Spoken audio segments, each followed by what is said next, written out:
Bapak Ibu yang terkasih, saya diminta untuk berbicara tentang sukacita dan tantangan hidup berkeluarga Kristiani di zaman modern now.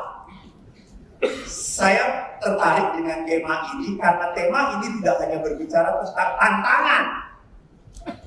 Kita berbicara tentang sukacita dahulu. Bahwa hidup perkawinan itu ada sukacitanya, bukan hanya penderitaan. Walaupun memang saya pernah reuni dengan teman-teman SMP. Waktu reuni dengan teman-teman SMP, saya lihat teman-teman yang laki-laki tua semuanya. Padahal kita sama-sama usianya 50. Lalu yang lain ngomong, mereka manggil saya tidak ada pakai pastor, sama. Kok? Apa resepnya sampai lu kelihatan muda banget? Jangan kawin, bro.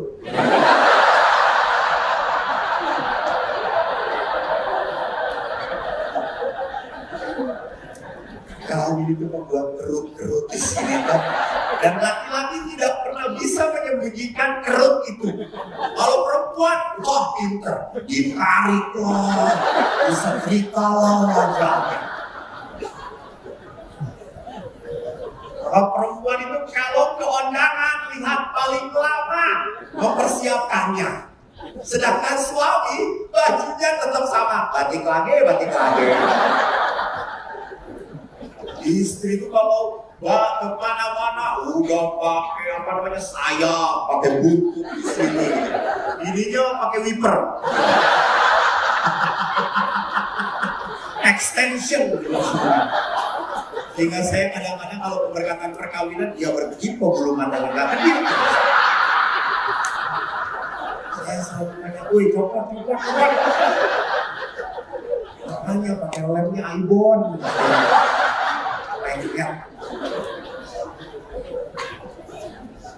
Jadi Bapak Ibu, perkawinan itu adalah sebuah berkat rahmat. Mari kita lihat Bapak Fransiskus pun dalam surat Gembala Amoris Laetitia mengatakan sukacita hidup berkeluarga. Keluarga bukanlah sebuah masalah. Keluarga pertama dan terutama adalah sebuah kesempatan. Hidup itu adalah kesempitan. Kesempatan, betul. Apakah Anda bahagia atau tidak? Tergantung siapa? Kita. Bapak Ibu, saya mau ngomong apa tadi?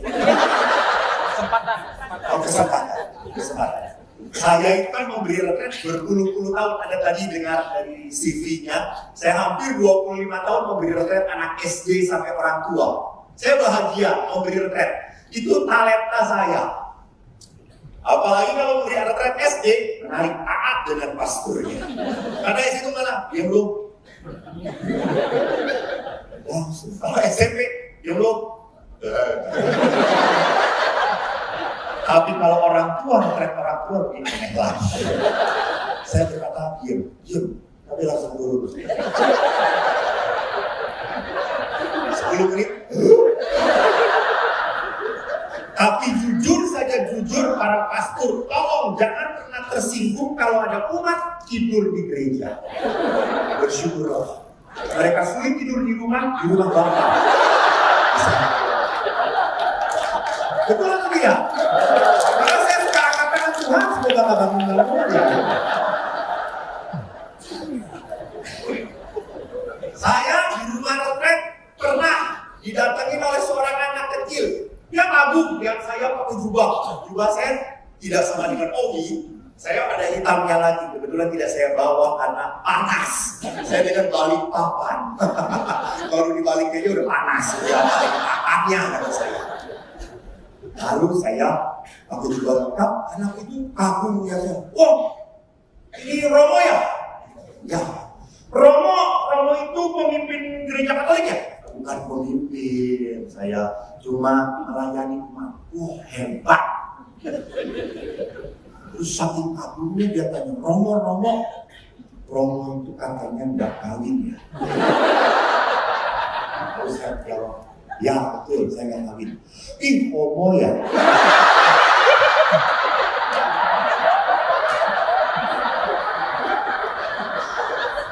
Ajak-ajak penuh penderitaan.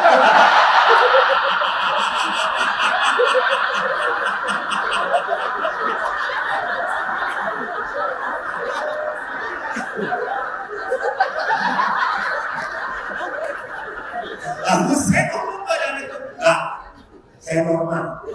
Pasti normal, bisa jago lagi? Bisa, ada banyak. Jadi banyak yang jatuh cinta pada Pastor, antri. Lalu anak itu saking tahunya, terus bagaimana? Pastor tolak. Wih, kenapa ditolak? Saya lebih baik melayani Tuhan. Anak itu seperti ibu.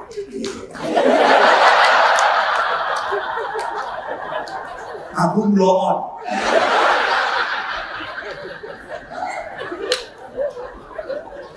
Lalu dia saking agungnya, dia berkata, Pastor, kalau Pastor melayani Tuhan selama seumur hidup Pastor, pasti Pastor nanti masuk surga. Saya berkata, belum tentu. Oh, kenapa? Kan yang mengatur masuk surga bukan Pastor, Tuhan.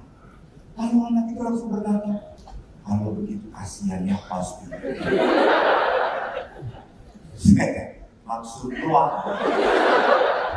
Dan Pastor kasihan sudah hidup tidak menikah, berkorban untuk melayani Tuhan. Setelah meninggal belum tentu masuk surga, kan kasihan. Lalu saya berkata, nah, saya akan kawin supaya tidak punya anak seperti lu.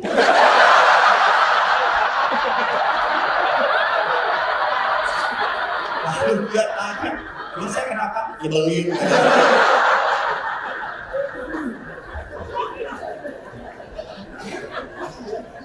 Lalu anak ini saking ingin tahunya, dia tanya lagi, Pastor, apaan sih? Kalau anak gua udah buat salib bersama Yesus. Kenapa? Pastor, kalau kita punya iman bahwa nanti kita ke surga dan hidupnya tuh sama seperti di sini, Pastor. Sama langsung. Yang kita juga bisa kawin, bisa tidak kawin, pilih Pastor nanti kalau sudah masuk surga, Pastor pilih mana? Apakah menikah atau tetap jadi pastor? Jadi saya berkata, nah, saya tidak pernah menyesal jadi pastor. Di surga pun saya tetap jadi pastor. Nah, sekarang Bapak Ibu, kalau pertanyaan anak kecil ini saya lempar pada Anda. Bapak Ibu, kalau nanti di surga boleh memilih pasangan, apakah masih memilih pasangan yang sama?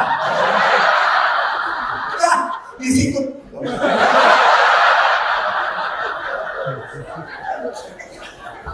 Karena beberapa dia berkata, coba cari yang lain Pak. Icip-icip yang lebih baik. Jadi apa yang saya mau katakan, sering kali kalau pertanyaan itu dibalikkan pada Anda, apakah Anda sanggup hidup bersama-sama kembali?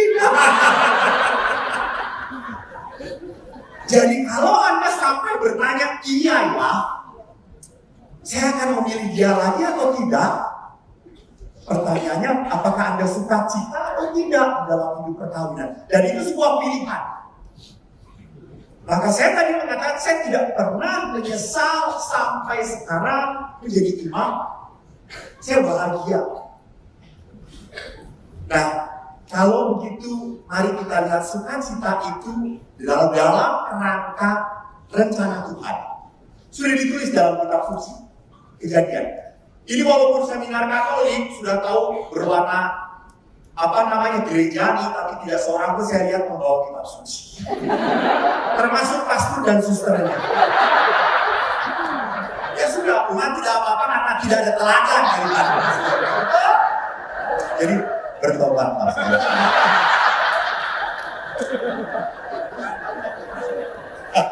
Yang pertama-tama harus bertobat itu paroki. Baik, mari kita baca Kejadian. Tuhan Allah berfirman, tidak baik kalau manusia itu seorang diri saja. Aku akan menjadikan penolong baginya yang sepadan dengan dia. Lalu Tuhan Allah membentuk dari tanah segala binatang hutan dan segala burung di udara. Dibawanya semuanya kepada manusia itu untuk melihat bagaimana ia menamainya. Dan seperti nama yang diberikan manusia itu kepada tiap-tiap makhluk yang hidup, demikianlah nanti nama makhluk itu. Manusia itu memberi nama kepada segala ternak, kepada burung-burung di udara, dan kepada segala binatang hutan. Tetapi baginya sendiri ia tidak menjumpai penolong yang sepadan dengan dia. Lalu Tuhan Allah membuat manusia itu tidur nyenyak. Ketika ia tidur, Tuhan Allah mengambil salah satu rusuk dari padang, lalu menutup tempat itu dengan daging. Dan dari rusuk yang diambil Tuhan Allah dari manusia itu, dibangunnya seorang perempuan, lalu dibawanya kepada manusia itu. Maka manusia itu berkata, inilah dia tulang dari tulangku dan daging dari dagingku. Ia akan dinamai perempuan sebab ia diambil dari laki-laki. Sebab itu seorang laki-laki akan meninggalkan ayahnya dan ibunya dan bersatu dengan istrinya, sehingga keduanya menjadi satu daging. Mereka keduanya telanjang, manusia dan istrinya, tetapi mereka tidak merasa malu. Demikianlah sabda Tuhan. Syukur kepada Allah. Bapak Ibu, ada beberapa petikan, cuplikan dari ayat ini. Cuplikan dari ayat yang ingin saya paparkan. Pertama, lihat, Allah sendiri yang berkata, tidak baik manusia itu seorang diri saja. Anda jangan berlalu dan pastor sendirian. Tidak. Ingat, para pastor selalu hidup dalam komunitas. Saya baru kemarin saya tiba sampai hari ini menikmati tinggal di paroki Santo Petrus. Dohor.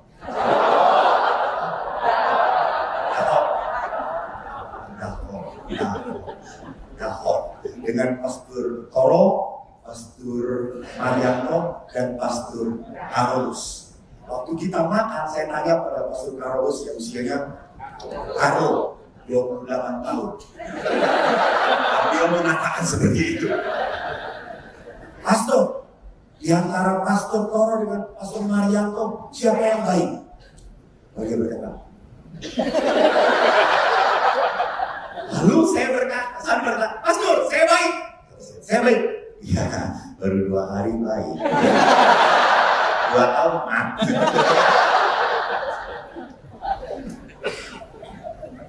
Jadi perhatikan di sini bahwa para imam pun hidup dalam komunitas, dalam kebersamaan. Bapak Ibu perhatikan bahwa setiap imam hidup dalam komunitas dan harus membangun, tidak baik sendirian. Karena kalau imam sendirian akan mengganggu keluarga orang lain. Karena apa? Karena manusia itu butuh komunitas. Maka Bapak Ibu jangan, maaf, Pastor Kalimantan tidak ada yang seperti itu. Ini saya cerita pada Pastor di planet. Jadi ada komunitas pastornya ini senang sekali kunjungan umat. Tapi pertanyaannya, apakah dia memang senang berpastoral atau senang melarikan diri dengan teman serumahnya karena merasa tidak cocok, lalu lari. Lebih senang kunjungan. Sama, apakah umat pun rajin di gereja karena di rumah tidak nyaman? Halo, itu bukan pelayanan, itu pelarian. Jelas Bapak Ibu? Berobatlah. Jadi ini kata-kata Tuhan, tidak baik kalau manusia seorang diri. Manusia itu butuh komunitas. Maka karena manusia, kenapa di sana tidak ditayangkan? Jangan foto orang ini. Kalau beritahu juga teks gitu, jangan itu menyebalkan. Allah mengatakan penolong yang sepadan. Lihat di sini.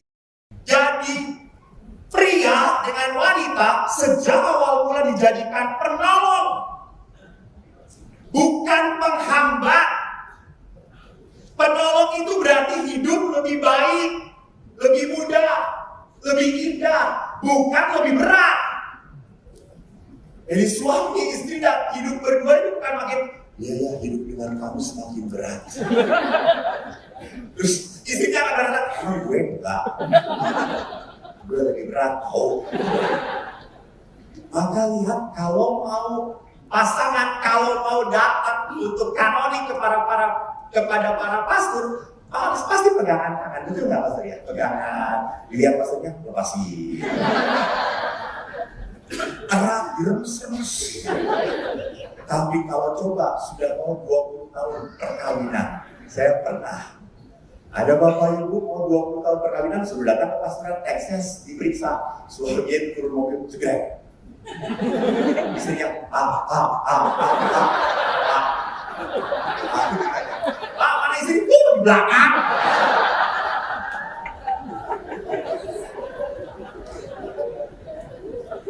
Lah duduk, kalau yang mau kawin kan saya teks perkawinannya mana? Aduh di mobil, lalu perempuannya saya ambil, lalu jangan, saya ngerti. Susmi. Yang 20 tahun Pak, teks mana? Mama, ambil mama. Di rumah Pak, pakai gojek, pakai gojek.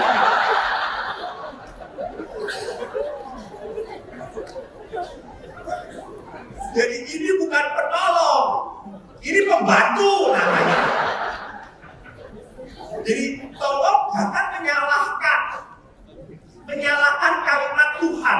Allah adalah penolong, bukan pembantu.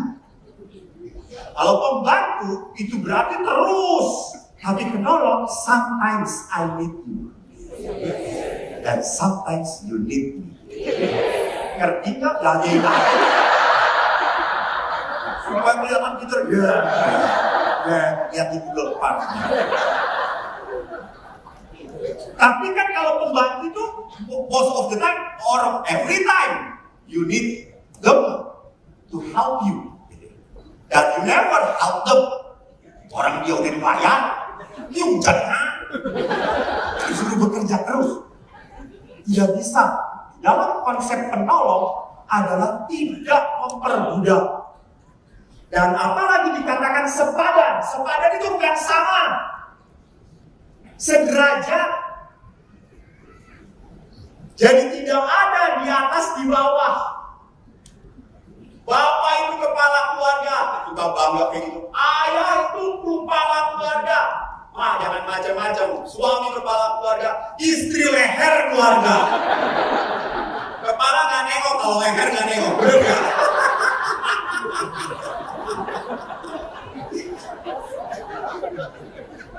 Jadi saya tuh tidak pernah kagum dengan laki-laki yang ditato.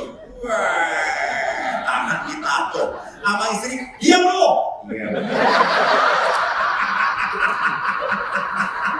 Karena hari itu dia nama istri kirim kucing.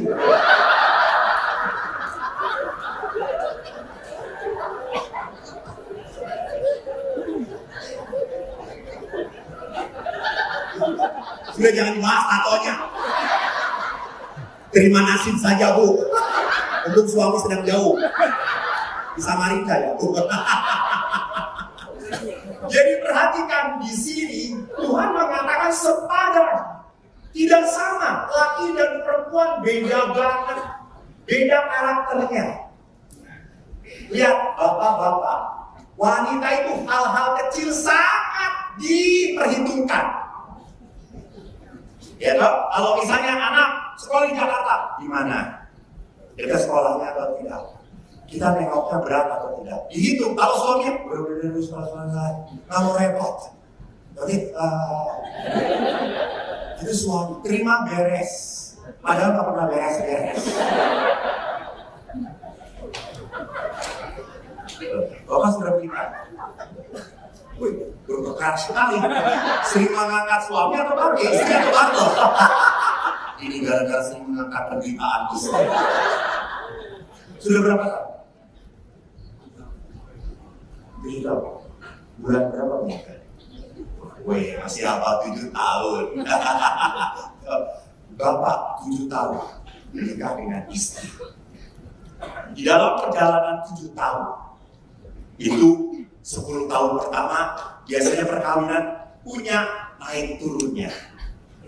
Jadi kalau 7 tahun perkawinan, Bapak tahu tidak?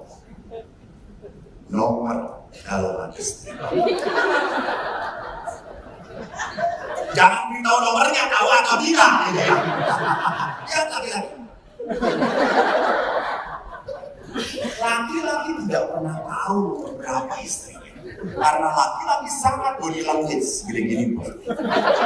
Ini segini, sekarang segini.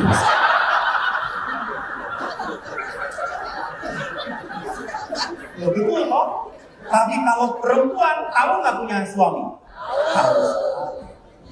Nomor kita yang beliin. Kita yang beliin. Bukan kita, maksudnya Anda yang beliin. Istrinya beliin. Kita tahu. Saya tahun berapa? 2017 saya ulang tahun. Tiba-tiba ada yang cium-cium. Datang. Pastor, apa cek? Hadiah, pastor. Lalu itu tuh di depan para pastor dan suster yang lain. Oh, terima kasih Cina. Kalau kita nyanyi pastor, kita nyanyi sebelum cium lilin. Lalu pada saat itu, ayo pastor dibuka hadiahnya, dibuka pastor, udah dibuka. Anjir, ini rumahku. Kan udah bahasa Sunda. Lalu saya tuh ngomong, karena saya menghargai orang sudah senior. Sudah dibuka. Pada saat dibuka, celana dalam. Lalu si Jim itu mengatakan, masukkan supaya nanti selip ya. Dan waktu dia nomornya persis sama. Saya Jim kok tahu? Saya 2 hari yang lalu datang ke tempat uang cuci. Terus tanya ke si ibu cuci, mana punya Mas Reko?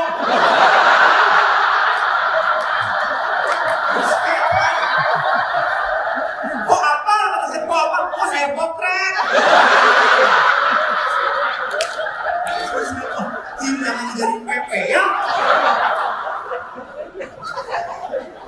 Jadi apa yang saya mau katakan bapak-bapak, wanita itu tangguh sekali.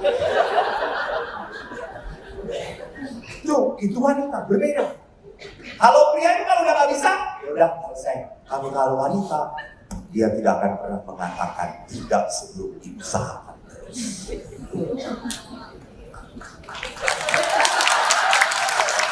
Wanita yang penuh penderitaan. Betul.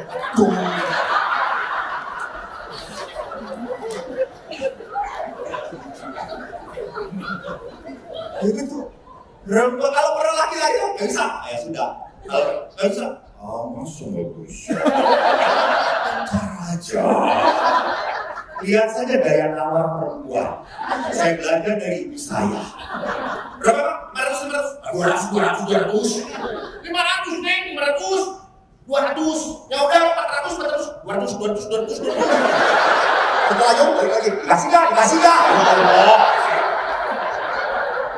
Akhirnya si Mak itu ngasih bukan karena dapat untung, tapi karena menderita. Itu wanita. Jadi perhatikan di sini, pria dan wanita tidak sama tetapi saling melengkapi. Bapak, dalam perkawinan pada saat Anda drop jatuh, siapa yang mengangkat Anda kalau bukan istri Anda? Istri yang selalu mengatakan, kuat, ayo, bisa, jangan menyerah. Di sana.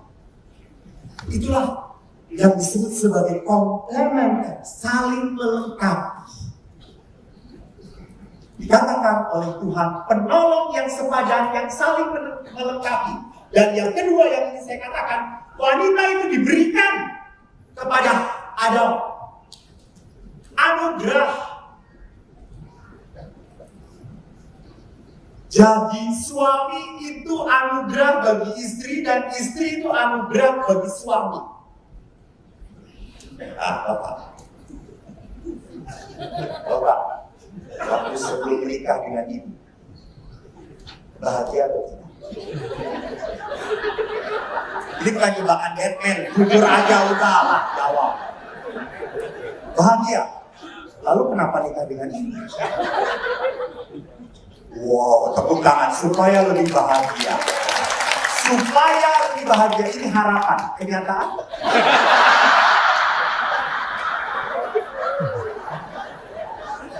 Oh, kita bicara di pengakuan dosa ya.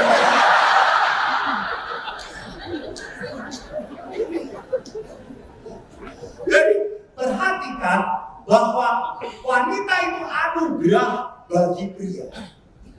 Pak, sekali lagi. Jujur. Di hadapan Mas Pur. Ibu semangat sekali.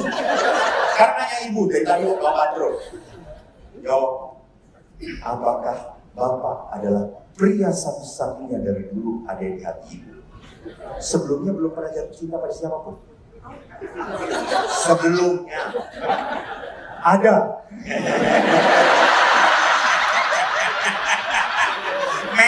Merah.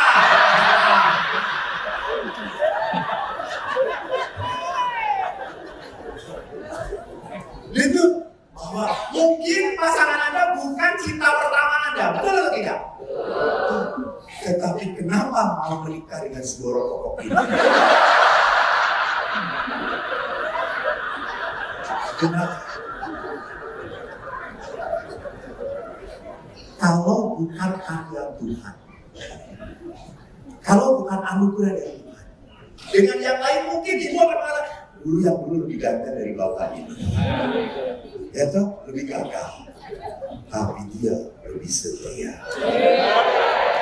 Buktinya dia ditahan-tahan bersama ibu. Jadi perhatikan di sini bahwa di dalam perkawinan Anda harus menyadari bahwa Anda itu diberi pasangan oleh Tuhan. Saya itu berkali-kali memberkati perkawinannya, sampai sekarang belum pernah diberkati. Jujur, saya suka kagum dan aneh. Saya mau memberkati perkawinan kan selalu harus berhadapan dengan imamnya. Saya melihat cowoknya gagah, ganteng, lihat istrinya, ya Allah.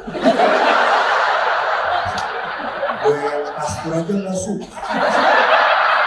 Nah, saya pastor normal. Masa saya jatuh cinta lihat yang kayak gini? Gak suci.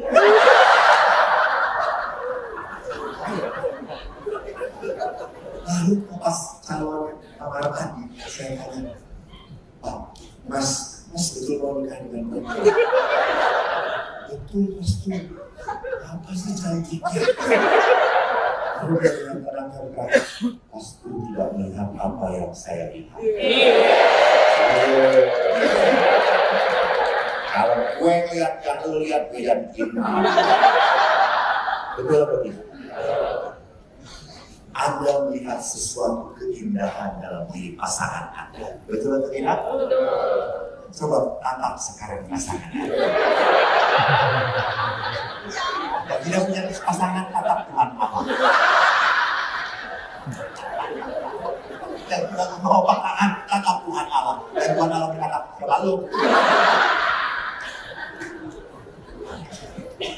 Jadi lihat di sana, Allah itu tahu dengan yang ini kamu akan bahagia.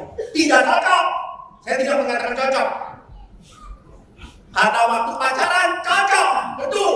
Cocok, dia suka ini cocok. Setelah menikah, yuk kita bilang, wah, lu waktu pacaran suka. Ya karena ini kamu aja barang-barang kamu.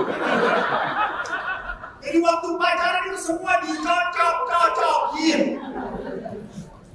Tapi setelah menikah, semuanya akan keluar aslinya. Jadi pernikahan itu adalah welcome to the world. Oh, welcome to the jungle. Jadi, ya Allah itu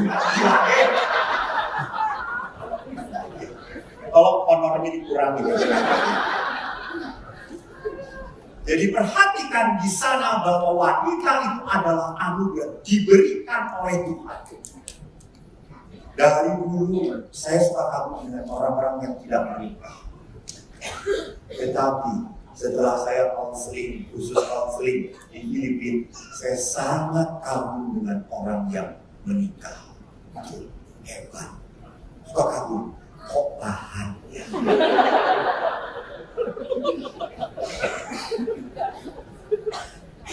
Begitu bertahan bersama-sama sampai berapa bulan yang lalu saya misa di tebing tinggi, lalu ada opung doli dengan opung boru, bahasa Batak opung doli adalah opung laki-laki yang perempuan, lalu jalan berdua. Terus saya kaget, opung sudah 70 lebih masih berpegangan tangan sayangnya, bukan takut jatuh. Jadi dia manfaatkan istrinya untuk menjaga dia. Ada saat kalau nyebrang si istrinya, ayo terus dong.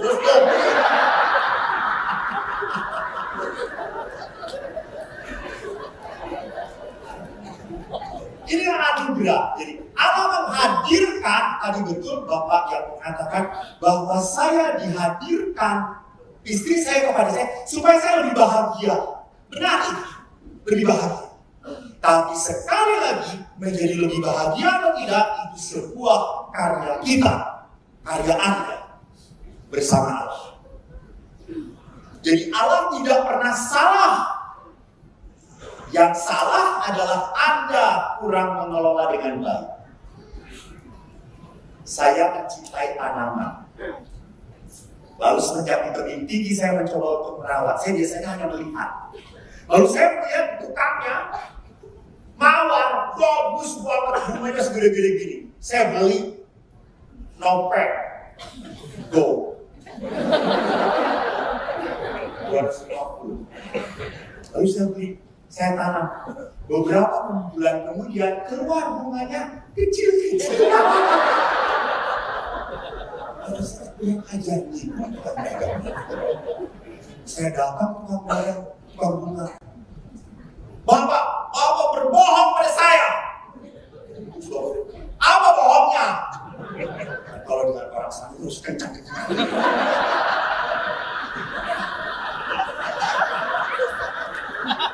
Baru saya saja. Daripada nanti digopok, masih. Apalagi baru panjaikan. Sayur pul.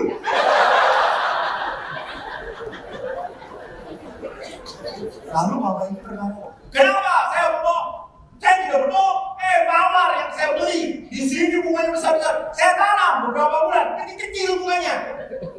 Bapak tidak kasih pupuk, kasih pupuk, saya kasih siram bagus. Lalu sudah Bapak itu berkata, Bapak kurang komunikasi. Langsung saya diam.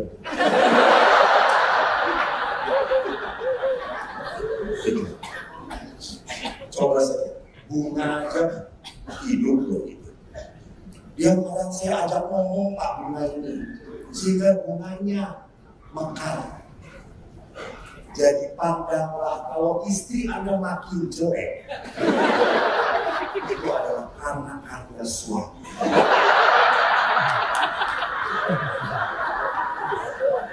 Masa karya pastor paroki?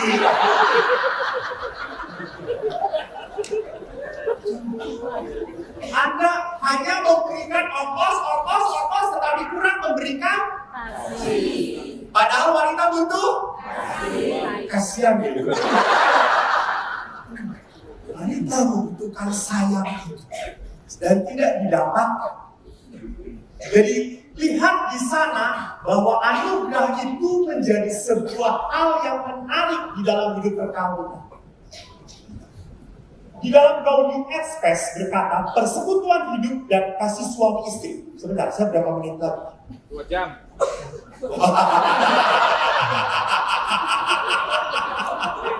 Biasanya wanita yang tidak apa namanya, biasanya wanita yang sering kali membuat menderita, ini laki-laki.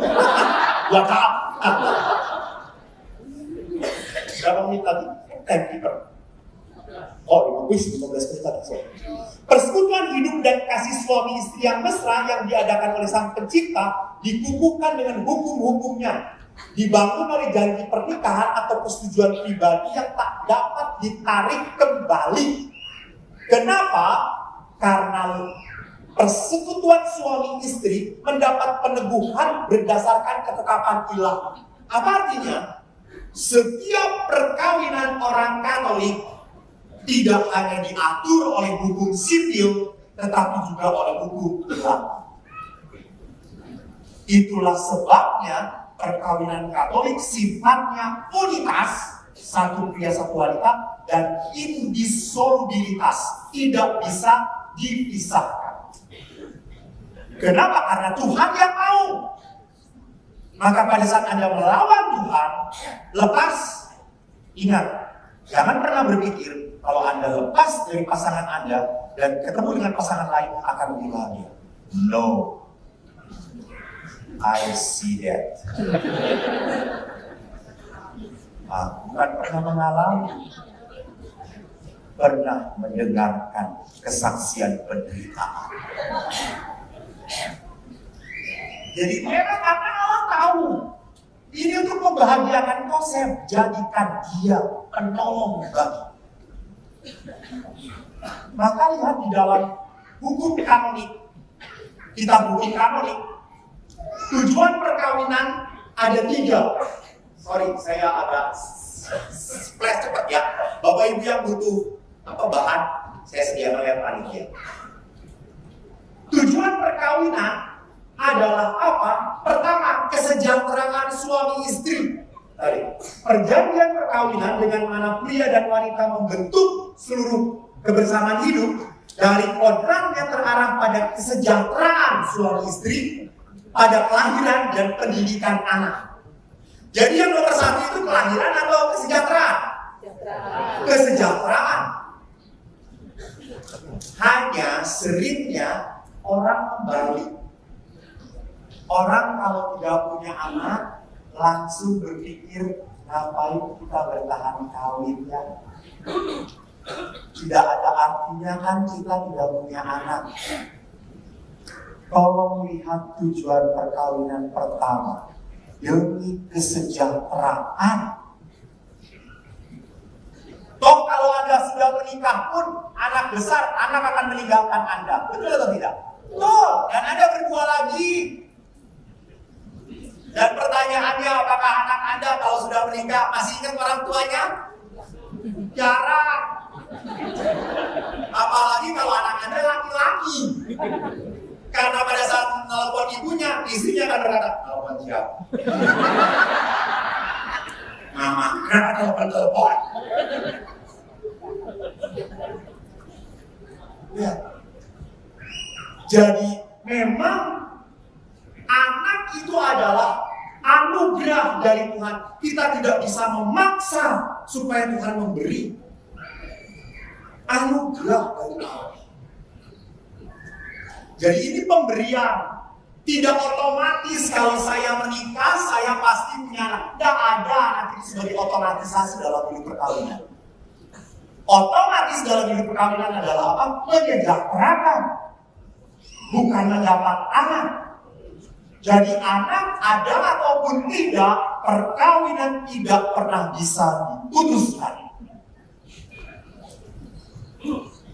Berikutnya, lihat janji perkawinan. Anda masih ingat janji perkawinan Anda? Pasti tidak ingat. Saya ingat. Karena berkali-kali mendengarkan. Janji perkawinan yang sekarang beda dengan yang dahulu, yang sekarang dalam ritus terbaru. Menarik sekali. Dikatakan, saya Konstantius Ekowa memilih engkau Juminten. Gak ada yang namanya Juminten di sini. Karena itu tukang budak di Jogja. Menyuju betul menjadi istri saya. Saya berjanji untuk setia mengabdikan diri kepada. Lihat, perhatikan. Saya, namanya disebut memilih engkau. Jadi ini adalah tindakan aktif atau pasif? Aktif. Saya memilih engkau. Jadi ini di depan umum dikatakan, lu jangan macem-macem. Ini punya gue. Jadi di saat pernikahan saya tidak malu mengakui bahwa dia istri saya. Tidak malu. Tapi kadang-kadang setelah menikah, suami saya, Pak, mana istri? Di pojok. Yang mana? Yang gedung.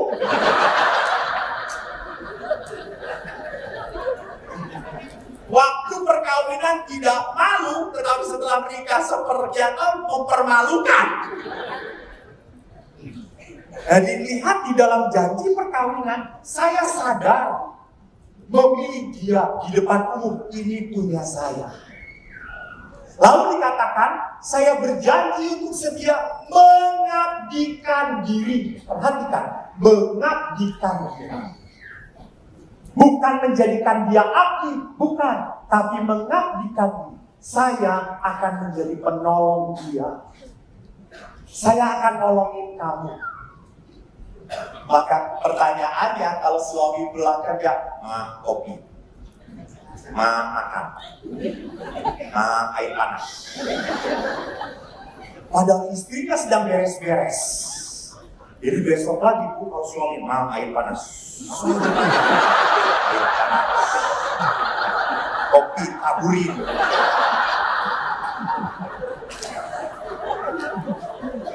Kitab suci mengatakan menjadi penolong bukan budak. Penolong. Jadi saya berjanji untuk mengabdikan diri. Jadi yang paling utama dan pertama saya dalam mengabdikan mau membuat kau bahagia. Ganda dalam perkara. Saya mau membuat kau bahagia. Tidak pernah ada satu wanita ngomong seperti itu pada saya. Dan lihat di sini, dalam untung dan malang, di waktu sehat dan sakit. Artinya apa? Anda sakit tidak pernah akan ditinggalkan oleh pasangan Anda. Beda dengan para pastor. Kalau sudah tua, apakah masih kerja di paroki?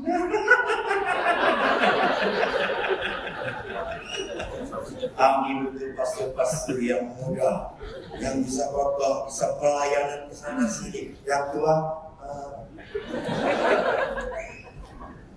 saya dibantu kenal dengan rumah di Bandung itu baik-baik. Selalu mengundang saya makan. Pastor makan. Saya suka nggak enak hati.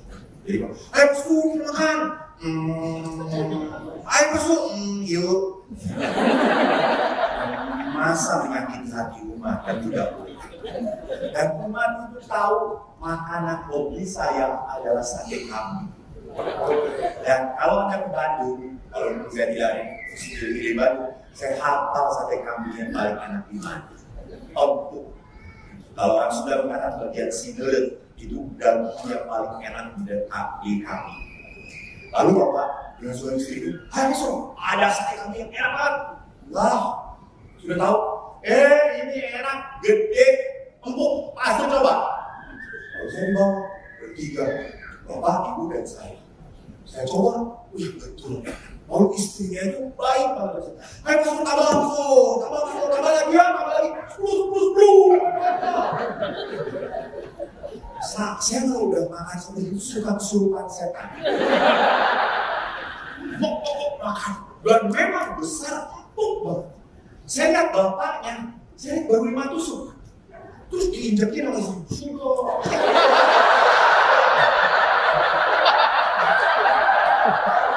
Soalnya kan sudah. Dia kasih hati.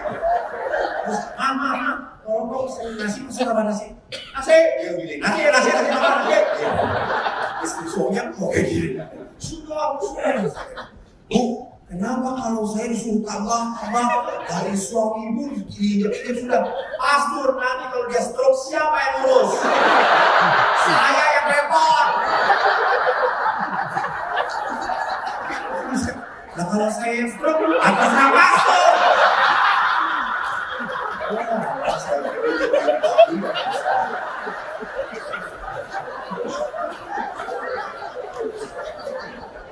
lalu akhirnya saya berhenti setelah 25 tusuk.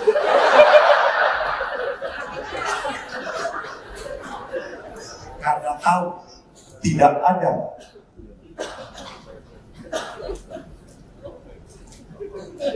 Ibu pakai surat cinta segala banyak banget nanya. tidak ada yang akan setia pada saya dalam marah. Dalam untung banyak. Saya berkata, foto. Di WC tadi ada bapak-bapak. Ini anugerah Tuhan ketemu pastor di WC. Ya Allah. Saya nonton YouTube ini banget pas dengan pastor di foto. Tuhan mendengarkan doa saya di WC ini. Ya Allah. Di WC aja bawa-bawa Tuhan. Orang Kalimantan terlalu suci.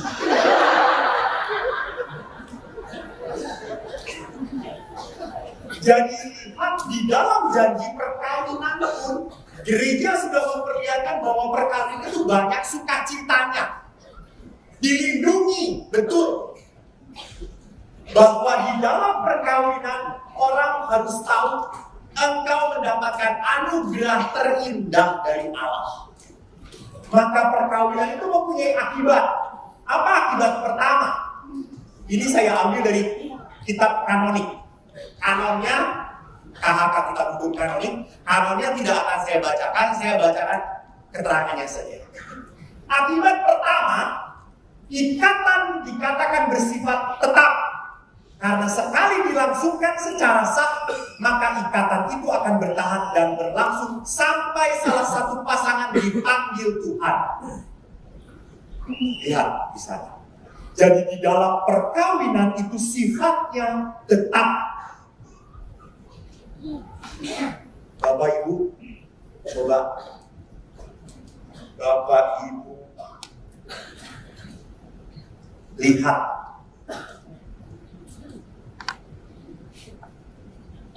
kalau pasangan menikah, sadar atau tidak? Ini saya sudah melihat putih rambut. Baru berapa tahun perkawinan Pak? 30, Bapak 35, Ibu 34. Dari total 69 tahun.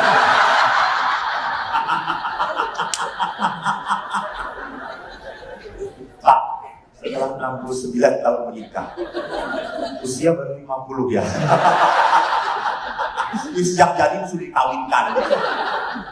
Setelah 34 atau 35 tahun perkawinan, sadar atau tidak? Di dalam perkawinan, wajah Bapak Ibu makin lama makin sama, mirip. Coba pandang.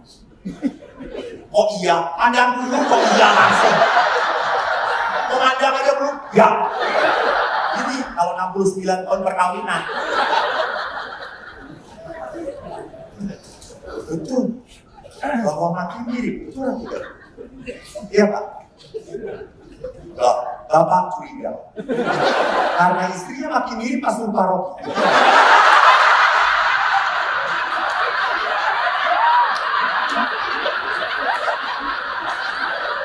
Jangan.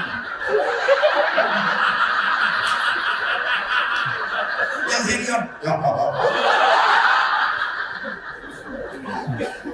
Dia yang berbuat, dia tidak mau bertanggung jawab.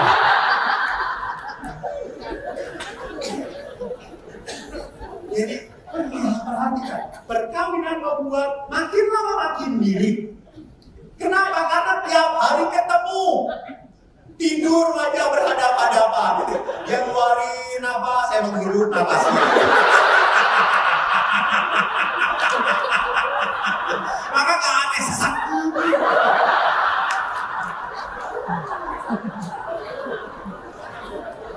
Karena dia mikir apa yang dia keluarkan gitu kan. Itu perkara menjadi tetap. Dan lihat di dalam perkawinan pun suami istri sudah tidak perlu banyak ngomong-ngomong, sudah ngerti. Suaminya senang apa, istrinya senang apa, sudah langsung pas. Ngerti? Kalau suaminya sedang kayak gini, itu. Kalau suaminya,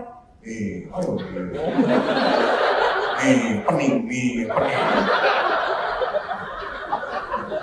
Itu kode. Tapi kan beberapa istri kadang-kadang juga itu udah pegel. Langsung sharing pegel. Jadi kadang-kadang istri juga kurang ajar. Benar. Ada beberapa istri yang ngomong, "Pastor, kita sudah 5 tahun pernikahan, sudah punya 2 anak, berarti cukup lah, nggak perlu gitu-gitu lagi." Kata saya, "Nah suami ibu, suami masih membutuhkan, udah suruh jadi pastor aja." Kata saya, maaf, jadi pastor tidak terima barang second, Pak. Enak aja bekas ibu suruh jadi pastor. Ibu yang enak, kita yang menderita.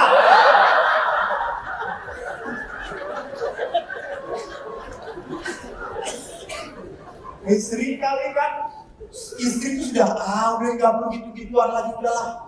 Tapi kan suami kan sudah. Tapi istri udah tahu kalau istri suaminya kayak gitu. Lalu istri kan sekali lagi istri adalah wanita makhluk ciptaan Allah yang tangguh. Lalu berkata, sedang ada tamu. Sudah, coba sepak bola aja. Beberapa hari kemudian, lalu istri pintar, pakai bawang merah.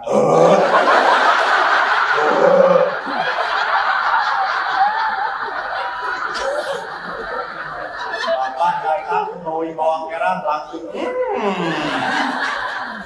nafsu berkurang. Sudah main gaplek aja. Tapi beberapa hari kemudian suami pun tidak kalah tangguh. Makan. Lalu ya sudah cepat. Belum.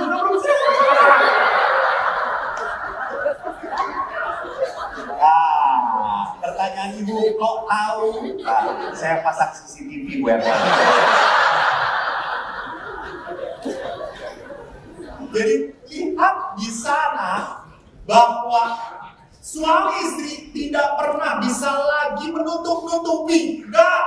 Setelah hidup bersama tadi mereka telanjang, tetapi mereka tidak merasa malu. Itu di depan siapa istri ada telanjang? Kok ketawa? Anda ini aneh ya semua. Di depan siapa Anda tidak malu telanjang kalau bukan di depan suami Anda? Betul atau tidak? Dan suami Anda pun sering kalian namanya pinter berfantasi. Walaupun di sana sini gelap-gelap. Santai. Ini apaan nih? Ini bonus ini dengan kamu.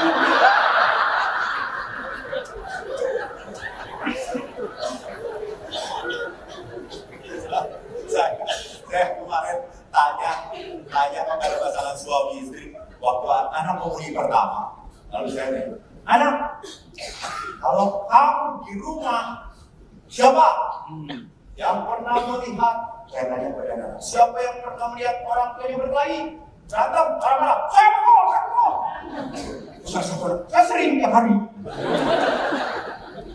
Oke, lalu saya tanya lagi, "Siapa yang pernah melihat ayah ibunya berpelukan, berciuman?" "Bapak ibu, Anda tidak pernah melihat bapak ibu berciuman dan Anda bisa menghasilkan 5 anak.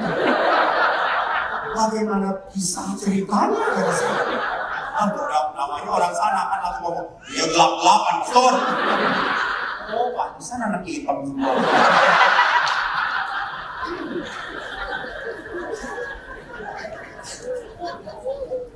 Bapak Ibu yang terkasih, lihat di sana bahwa akibat dari perkawinan adalah saya tahu sekali dia tahu saya. Dan ikatan perkawinannya adalah eksklusif. Artinya eksklusif hanya dengan engkau. Tidak boleh menghadirkan orang ketiga. Dan tidak pernah boleh sumber kebahagiaan adalah hobi Anda. Ibu, saya tahu Bapak sedang tidak ada.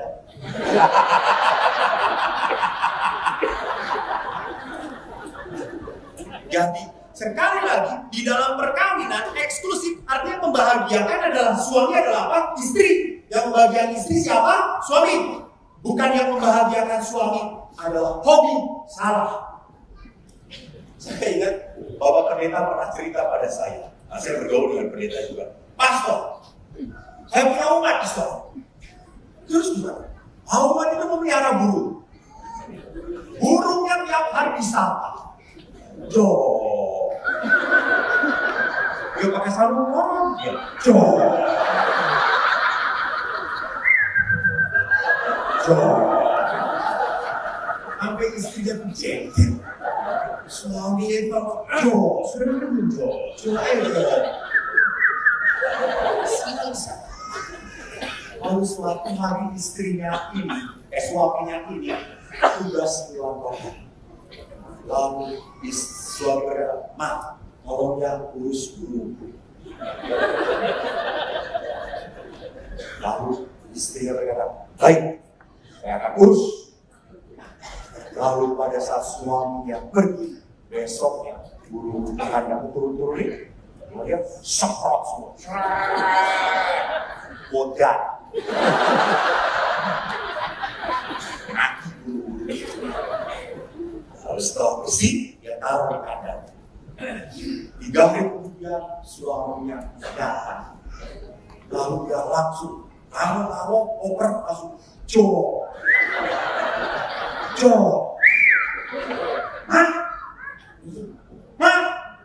Ma. Dia lihat 10 burungnya. Ma, ini gimana semua yang saya suruh pelihara mati semuanya? Gimana kamu ini? Terus istrinya dikatakan, "Pak, waktu menikah saya berjanji pada Tuhan hanya untuk mengurus 1 burung. Supaya 1 burung ini tidak mati, yang 10 saya beri. Tolong jangan disiarkan. Burungnya saya kasih."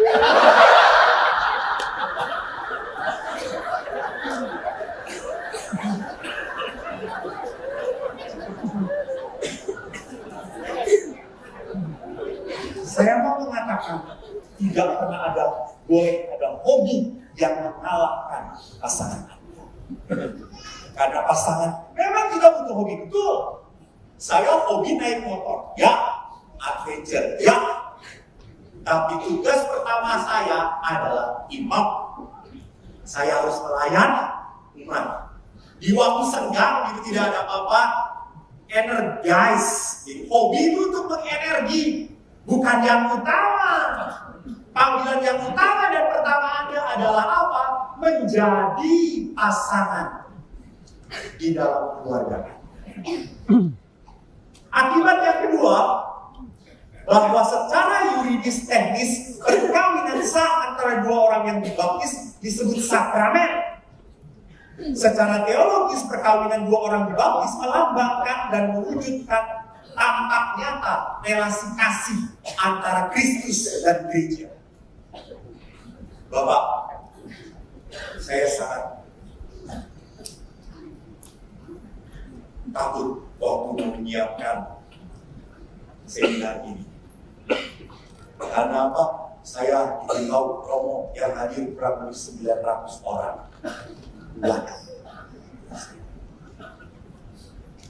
Lalu saking takutnya, tadi malam saya mimpi. Kan orang kalau takut jadi kebawa-bawa mimpi. Tuhan datang pada saya. Lalu Tuhan berkata, "Kok besok kamu mau memberikan seminar ya di Balikpapan. Ya betul Tuhan. Saya mau pesan kepada umat di Balikpapan. Mau dengar pesannya? Ini tidak beriman ya.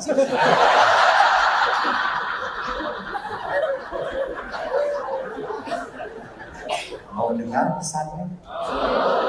Apa tidak beriman? Kamu mau dengar pesannya?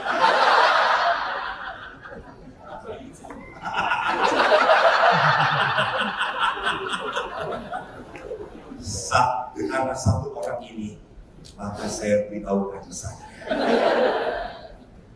Lebih baik satu orang binasa adalah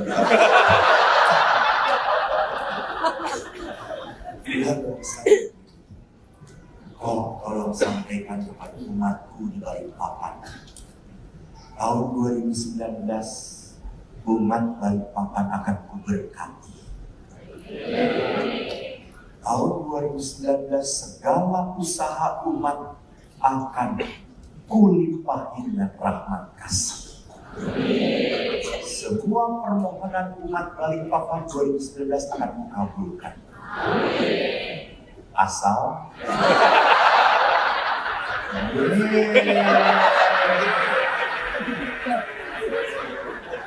nggak ada yang gratis.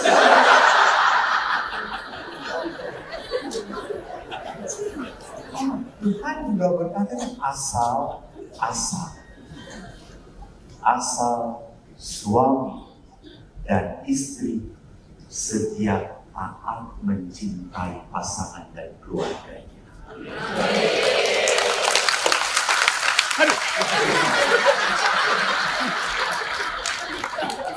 Ngomong dong dari tadi.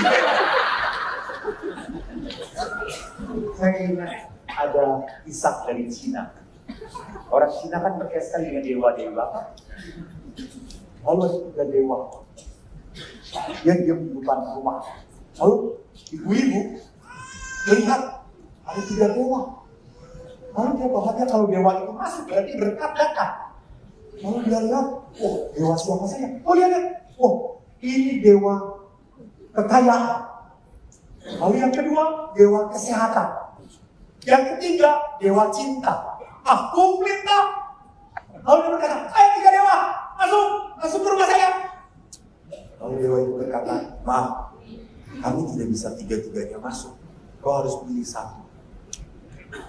Kekayaan, kesehatan, atau kasih. Waduh. Terus karena dewa ini melihat si ibu ini, lalu dewa itu berkata, Lai. Diskusi lain. Wow. Lalu diskusi mereka. Datang ke suaminya, ada 3 dewa. Suruh masuk. Gak bisa dewa itu masuk 3-3-nya, kita harus pilih. Emang dewa apa ya? Kekayaan, kesehatan, dan kasih. Oh sudah, kekayaan. Suruh masuk, kita kaya. Terus istrinya, kalau kita kaya, tapi kita sakit, menderita. Kita punya jet, punya pesawat, duduk di kursi roda yang sulit.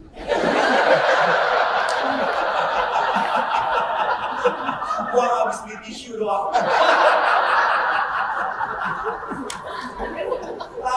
Istrinya berkata, suaminya berkata, oh iya juga ya. Ya sudah kesehatan, masuk. Dewa kesehatan. Kalau kita sehat, sejahtera, tetapi tidak punya uang, atau ini juga ya banyak. Ya juga ya. Lalu akhirnya anaknya teriak dari belakang, ya udah mah, kamu jadi dewa kasih, dewa cinta supaya di rumah kita ada cinta. Oh ya sudahlah, kita dengerin anak kita. Lalu si ibu itu keluar, dewa, kamu sudah memutuskan. Dewa cinta, dewa kasih, silakan masuk ke dalam. Dan saya dewa kasih, masuk. 2 dewa yang lain masuk juga ke dalam. Terus berkata, loh, kok 3-3-nya masuk? Kalau kamu hanya mengundang dewa harta, kamu tidak bisa masuk. Kalau kamu hanya meminta dewa kesehatan, dua yang lain tidak bisa masuk. Tapi kalau kamu meminta dewa cinta, semuanya masuk. Jadi Bapak Ibu, Anda tahu, kalau usaha Anda mulai mampet, mulai tidak ada apa-apa, sulit sekali, berarti hubungan suami istri sedang tidak baik. Kalau semua hubungan suami istri penuh dengan kekuatan, penuh dengan kasih persatuan, maka berkat akan mengalir dalam hidup keluarga.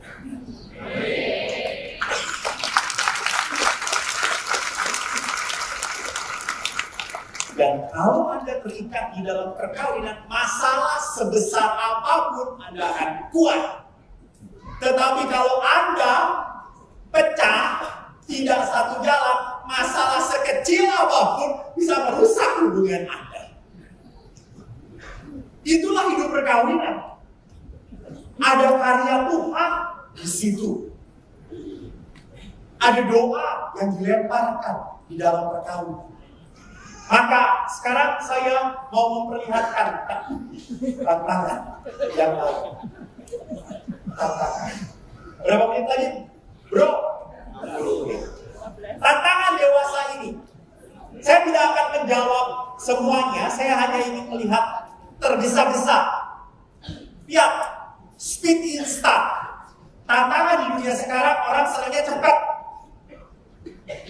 Kalau orang selalu tergesa-gesa, apa yang hilang di dalam hidup kita? Semuanya buru-buru, semua buru-buru. Apa yang hilang? Apa yang hilang? Waktu, apa?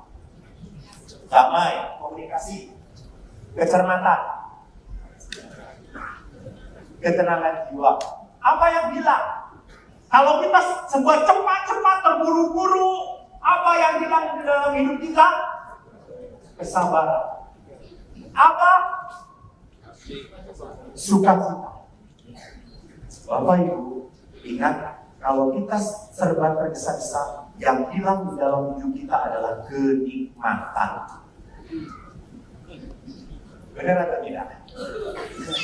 Makan seenak apapun, kalau cepat-cepat Anda tidak bisa menikmati. Semahal apapun, kenikmatan akan hilang. Kalau orang sudah tidak bisa menikmati, orang tidak bisa apa? Bersyukur. Kenikmatan itu membuahkan rasa syukur. Rasa syukur. Jadi kalau di dalam perkawinan pun semua serba tergesa-gesa, maka saya tidak bisa menikmati lagi kebersamaan, duaan. Kalau kenikmatan itu hilang di dalam hidup kita, maka susah sekali kita mensyukuri. Saya ingat sekali, saya kecil di sini di paroki Sepinggan ya, ada bule saya, adik ibu saya. Beliau tinggal di Sepinggan. Saya ingat orang tua beliau adalah kakek saya. Ngerti nggak?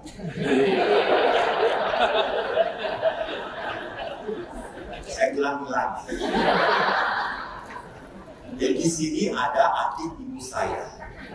Orang tua beliau adalah kakek saya. Jadi ada hubungannya? Tumben kan? Kakek saya itu tinggal di Mutilan, dekat sekali dengan Gunung Merapi. Dulu zaman tidak ada listrik. Saya ingat, saya sekolah di Bartolyudan. Kalau pas Bartolyudan libur, saya pulang ke sana, ke desa kakek nenek. Kalau sore kakek nenek itu tinggal berdua. Tuh kakek hobinya adalah makan teh, minum teh dengan Jawa, gula Jawa. Giginya sudah tidak ada. Semua bergerak. Nenek hobinya inang. Ada badan bergerak gula. Jadi kalau udah malam itu saya pernah melihat datang belum masuk, beliau berdua itu itu sedang menyalakan lampu sendir. Anda tahu sendir? Tahu? Tahu kentir?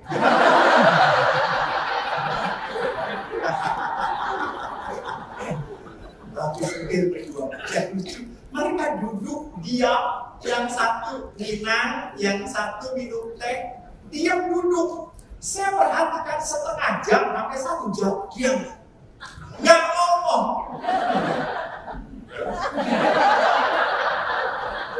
Terus balik ngomong, wes eling ya. Terus langsung odong, yo wish.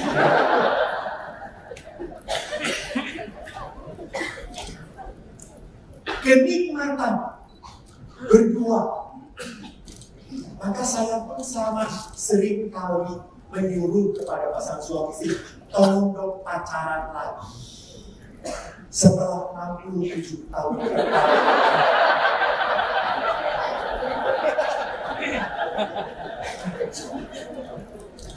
Jalan lagi berdua. Pegangan, dipegang tangan. Anda akan merasakan bedanya. Dulu tangan istri Anda lentik, sekarang semuanya jempol.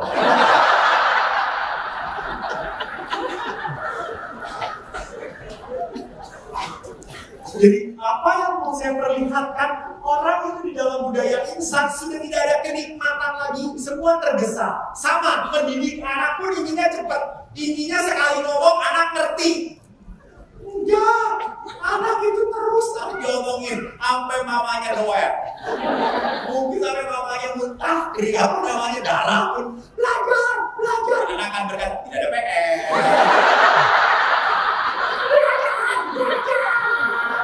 Kadang besok. Belajar. Besok ikut.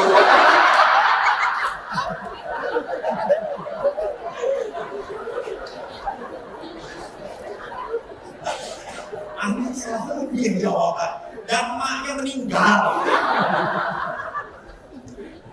Jadi perhatikan di sini di dalam budaya insan memang anak itu harus ngomongin terus. Gak bisa, kita jangan berharap anak itu sekali jadi. No, enggak. Dan Bapak Ibu, nanti saya perlihatkan sedikit tentang di dalam pendidikan anak. Ada gap, menarik, gap. Anak-anak sudah tidak bisa merasa lagi ngomong bisa nyambung dengan orang tuanya. Kalau saya tanya anak-anak saya, nah kalau kamu punya masalah, ngobrol dengan siapa? Teman. Kenapa gak dengan mama? Level.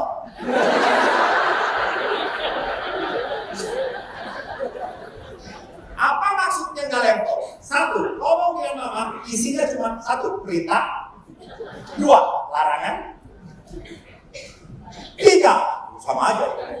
3, mengungkit kesalahan masa lalu.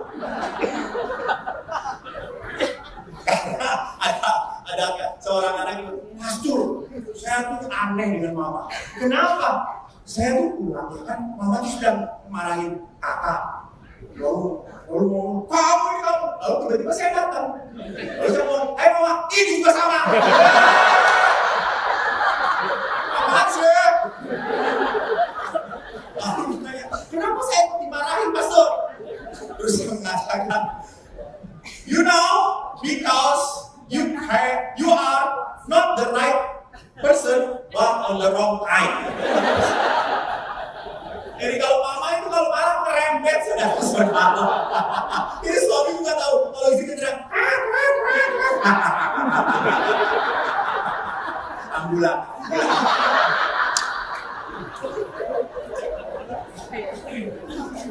Ada gap, ada jarak karena anak merasa tidak nyaman dengan orang tua ngobrol. Jadi saya selalu mengatakan dalam pendidikan anak, Anda harus bisa berdialog dengan anak. Jangan ngajarin anak sudah tahu. Nah, jangan nonton porno. Bapaknya aja nonton.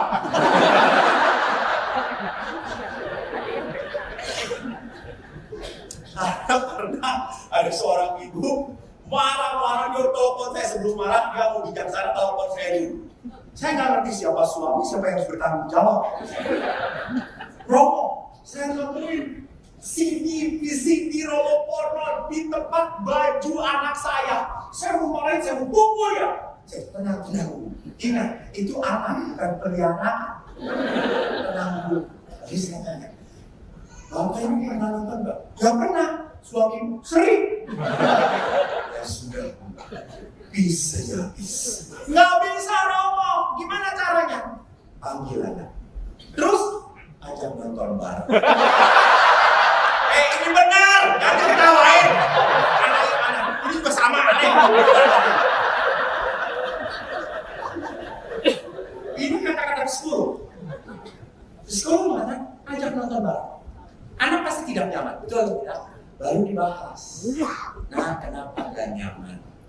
Karena dosa. Mama papa gak kayak gini.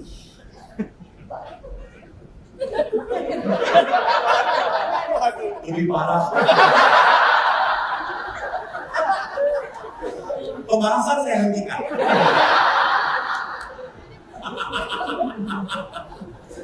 Jadi di sana harus dibahas bersama-sama dialog.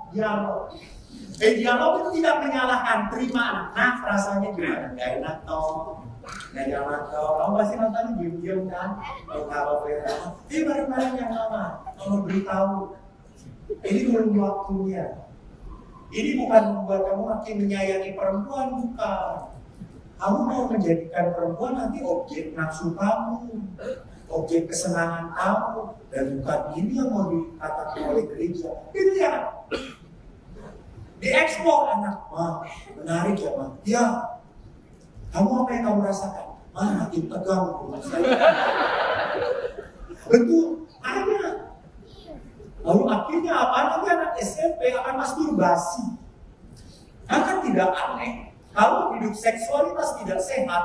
Setelah menikah pun masturbasi masih biasa, masih melakukan. Karena hidup seksualitasnya tidak sehat. Seksualitas dilihat bukan sebagai ungkapan kasih, tetapi sebagai bentuk kepuasan. Lihat aja kan kalau perempuan itu kan seringkali butuh suasana. Kalau laki-laki butuh sekali jam selesai. Maka baru lihat tukang di sini aja.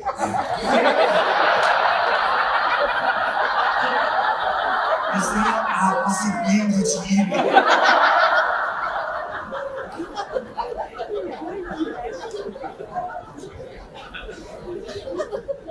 Jadi startnya terlalu cepat. Istri belum naik, suami udah mati.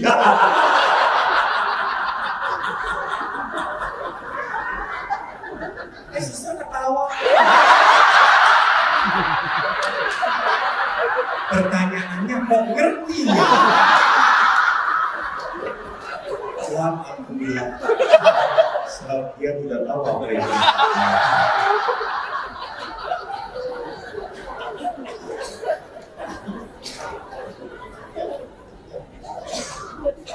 Ini tantangan yang ditulis sejak tahun 2019 dan menurut saya sampai sekarang masih update. Mungkin bisa ditambahin dengan hal yang lain. Tapi ini saya tidak akan bahas lagi. Saya akan memperlihatkan bagaimana di dalam perkawinan ada masalah ekonomi, tantangannya. Kebutuhan hidup di zaman digital ini mendorong orang bekerja keras, mencari penghasilan yang mencukupi kebutuhan. Maka pasangan suami istri bekerja dengan alasan itu mereka rela berpisah dengan pasangannya untuk mencari nafkah kota lain. Atau dua-duanya bekerja. Akhirnya apa? Menyebabkan mereka mempunyai kesempatan bertemu sangat terbatas. Sudah ketemu jarang, pas ketemu semua asik dengan gawainya masing-masing. Nih, makan belum? Yo, belum. Oh.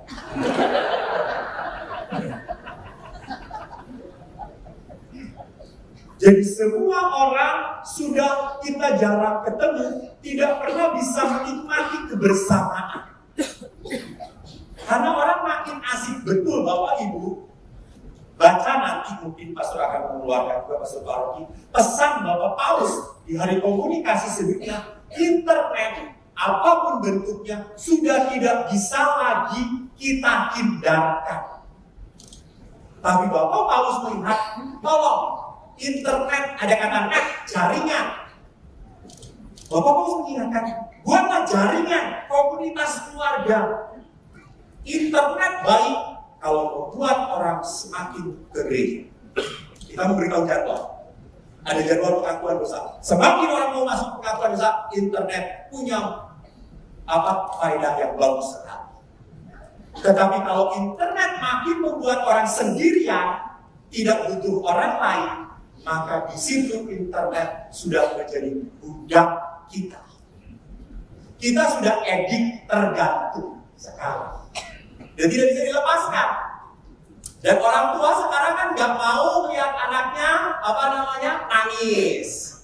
Dicabut nanti nangis pastor. Dan saya sudah tidak capek mendengar dan anak tuh pintar. Makin dicabut,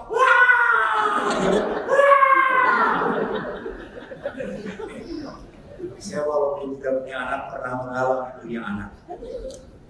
Keponakan saya kalau datang ke rumah ayah, keponakan saya itu lucu. Dia suka memeras saya. Dia tahu karena saya tidak punya anak. Dia tahu saya punya uang saku. Dia Pak, tidak apa, saya memeras. Tidak Pak Des, sekarang saya sudah berubah. Itu, ya. Dia tahu kalau saya datang ke rumah, saya selalu ke Indomaret cari pulsa. Lalu saya mengatakan, Pak Des mau Indomaret? Pak Des, aku ikut. Ya. Nanti kamu minta diajarin es krim. Ya Pak Des, sekarang aku udah berubah. Aku hanya ingin menemani Pak Des supaya Pak Des sendirian. Keren banget ini anak. Awas ya, janji. Saya bawa di Indomaret. Pas di Indomaret, kalau saya mau beli pulsa kan tinggal datang sini. Banyak. Keponakan saya langsung ke meja es krim. Saya berusaha. Lalu keponakan saya, Pak De, es krimnya enak, kelihatan dong. Bukan saya diem. Dia merasa seperti Pak De, aku sudah lama tidak makan es krim. Pak De, beli kawan aku es krim.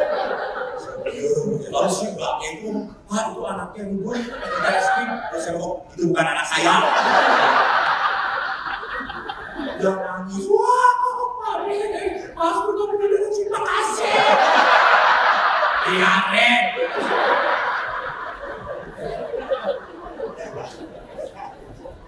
Bapak Ibu, Anda harus bisa membedakan mana tangis merajuk dan memang anak tangis penderitaan.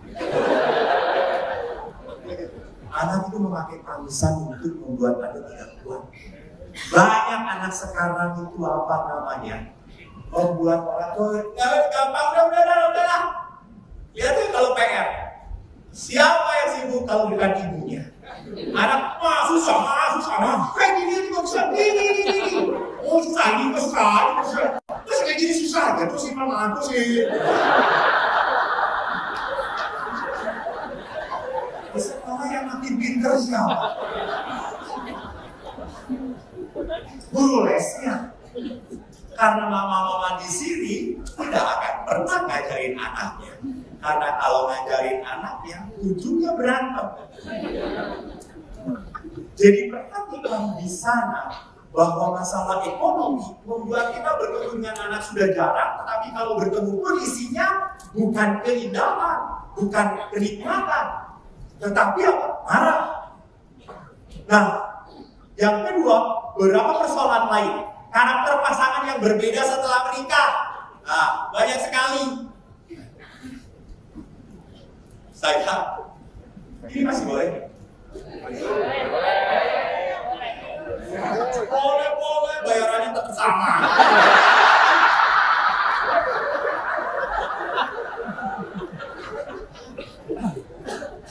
Beberapa bulan yang lalu, ada suami istri KPP dengan saya. Anda tahu, dia datang mau nikah, maaf ya, karena mereka di rantau. Tas yang sekolahnya pun tidak terlalu tinggi, kerjanya hanya mencari sahur. Orang sederhana. Lalu saya tanya pada perempuannya, kalau KPP saya kesahkan, perempuannya duluan. Nah, kamu selama 3 hari pastor. 3 hari. Dia baik sekali pastor. Dia baik sekali. Sopan, ramah.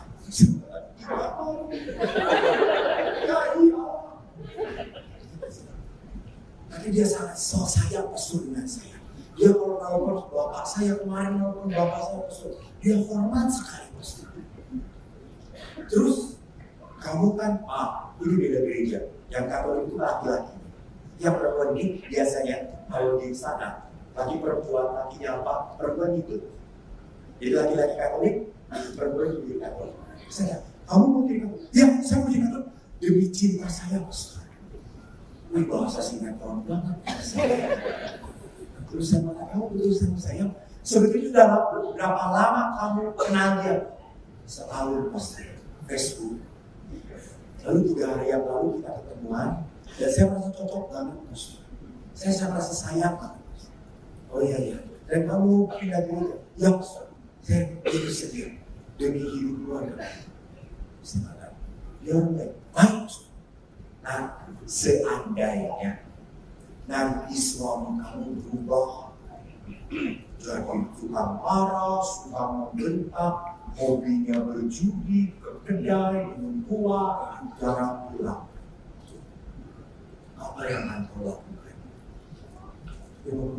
Waduh, repot juga. Lalu bagaimana? Kalau dia begitu saya serahkan saja pastor. Sebentar, di dalam gereja Katolik tidak ada yang cerai. Lalu dia berkata apa?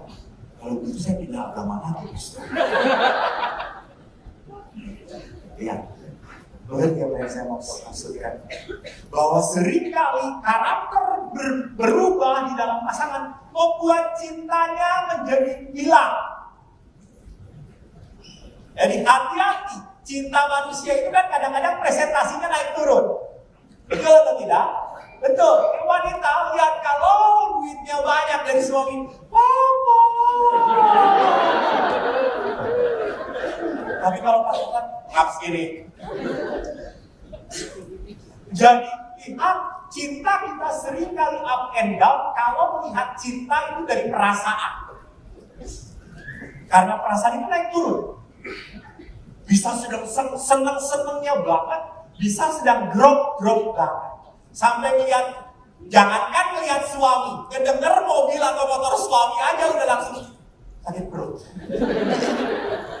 Si borokokok datang. Udah langsung menderita, baru mendengar.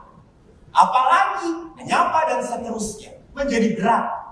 Jadi perubahan karakter pasangan itu pasti terjadi, pasti. Waktu pacaran semua dibelain.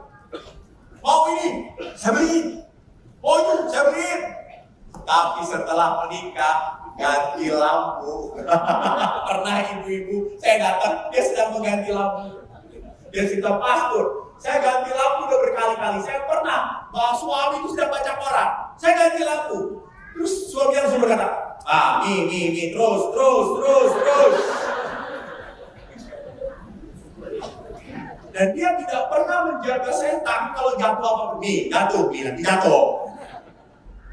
Jadi semua istri lebih super power daripada laki-laki. Banyak sekali istri yang mempertahankan suaminya. Ya toh, kalau istri ada suaminya dipandang dilirik oleh wanita lain, langsung istrinya apaan? Tapi kalau suami istrinya dilirik, terusin.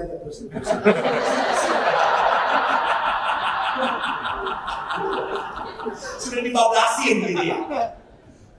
Perhatikan di sini bahwa karakter seringkali berubah-ubah di dalam pengungkapannya, tapi karakter dasar tidak pernah berubah sebetulnya. Yang kedua, mungkin seorang suami bisa rendah diri karena istri memiliki pendidikan, karir yang lebih tinggi. Kalau dua-duanya bekerja, istrinya misalnya mempunyai pendapatan yang lebih besar daripada istri suami. Suami langsung minder, ciut. Kata dokter Boyke, ini salah satu penyebab ejakulasi dini. Jadi apa? Sudah takut dengan istrinya. Karena powernya. Maka saya salah satu imam yang paling tidak setuju, paling tidak setuju kalau mertua dari pihak istri memberi rumah kepada pasangan. Dari perempuan. Ini rumah diberikan oleh orang tua pihak perempuan. Ini laki-laki mati kutu. Kalau berkelahi, istri akan berkata, rumah siapa? Langsung suami, iya. Gua ke pastoran aja.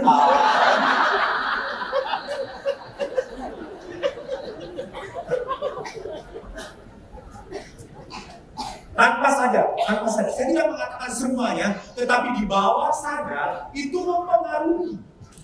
Di bawah sadar. Gak perlu ngomong pun, mungkin itu menjadi alam di bawah sadar yang membuat suami akan berpikir seperti itu. Maka saya selalu berpikir, rumah itu harus kalian berdua yang mengusahakan. Karena ini bentuk dari sebuah bangunan kasih. Yang ketiga, istri belum mengandung setelah menikah lebih dari 1 tahun. Ini pun bisa membuat goncang dari sebuah pernikahan. Dan yang terakhir, bertua. Sampai seorang pasangan suami istri pernah berkata kepada saya, Romo, siapa pasangan yang paling bahagia di dunia ini? Lalu saya berkata, Charles dan Lady Di tidak. Lalu siapa tidak? Lalu saya berkata, aku! Pastor, pasangan di dunia ini yang paling berbahagia adalah Adam dan Hawa.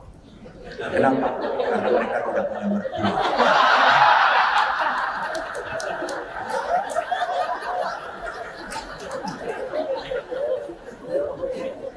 Saya belum pernah merasakan karena saya tidak punya mertua. Jadi perkawinan sekali lagi bukanlah musibah, anugerah. Bagaimana kita mensikapi? Jadi artinya keluarga Anda bisa bahagia dan terberkati bukan karena istri Anda berubah, bukan karena anak-anak Anda berubah, bukan karena pasangan berubah, tetapi keluarga kita bisa diberkati dan semakin diberkati kalau saya mau repot. Itu. Kalau saya mau peduli.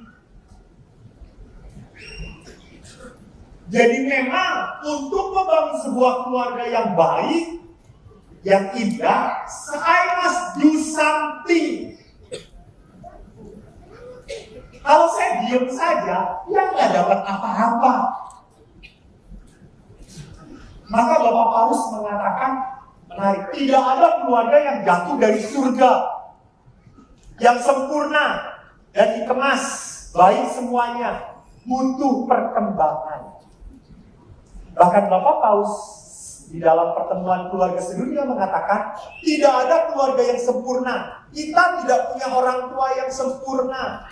Kita sendiri tidak menikah dengan orang yang sempurna. Tidak punya anak-anak yang sempurna. Kita punya keluhan satu sama lain, kita kecewa satu sama lain. Oleh karena itu tidak ada pernikahan yang sehat dan keluarga yang sehat tanpa pengampunan.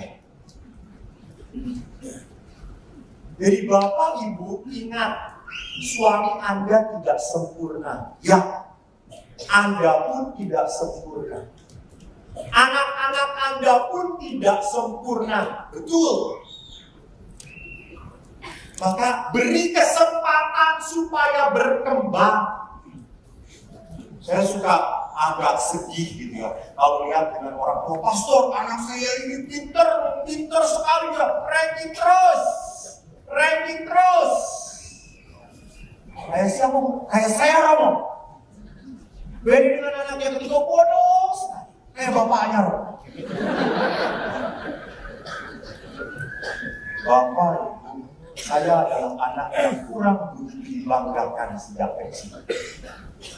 Ranking saya konsisten 35. SD, SMP 35. S37 yang ada puas. Tidak puas. Jelas? Baru SMA naik jadi ranking 20. Jumlah murid 22.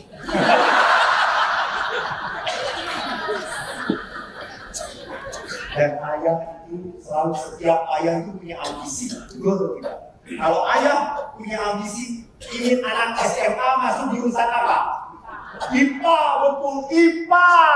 Bapak saya sampai ngomong, oh, cak-cak kabeh, anak-anak bapak melebu SMA, melebu IPA. Cai pagi itu gede-gede, cai IPS gede-gede.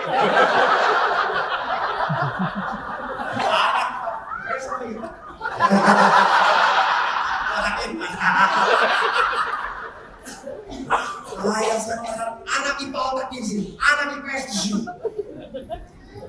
Sampai akhirnya SMA Seminari Kartoyudan, saya masuk IPS. Dan saya mengatakan, Pak, anak bapak masuk IPS, otaknya debel. Bapak tidak mau membahas. Dan saya jujur, saya sangat percaya otak saya debel. Karena kalau saya sudah tidak bisa berpikir, saya berlutut berdoa kepada Tuhan.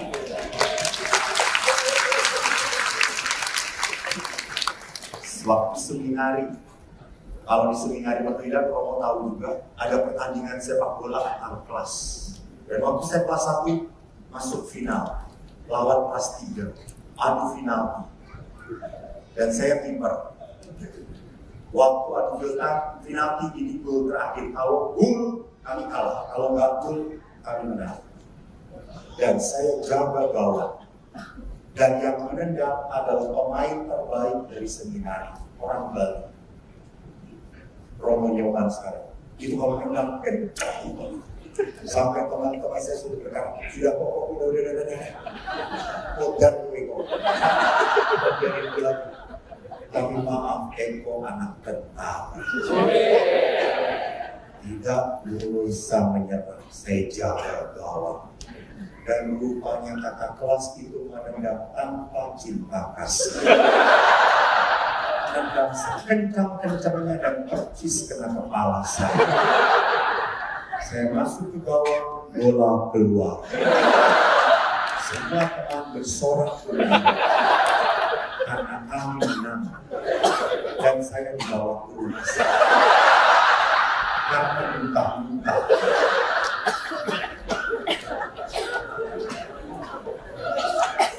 Pas masuk rumah sakit, dokter dilaporin dokter. Teman saya juga ketendang bola kenceng banget dok, sampai masuk ke dalam gawang. Cuma kita menang dok, gara-gara coba periksa dok. Dan dokter meriksa. Setelah itu hebat ya, ditendang sekencang itu kamu tidak punya otak. Kalau mungkin dok, otak saya.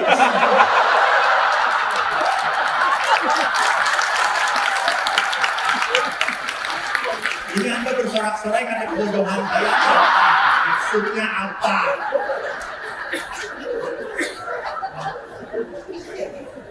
Maka saya bersyukur kepada Tuhan, saya bodoh karena kan di sini. Jadi kalau ditanya, lama jawabnya. Kadang-kadang tersesat. Dan saya, jujur, saya bahagia menjadi orang bodoh. Karena saya bodoh, saya mempersiapkan segala sesuatu. Dan kalau khotbah, paling mudah dimengerti. Karena saya orang bodoh. Masa saya orang bodoh, Anda sampai nggak ngerti? Jelas kok, kamu ngerti. Pergi. Padahal kaki di bawah saya.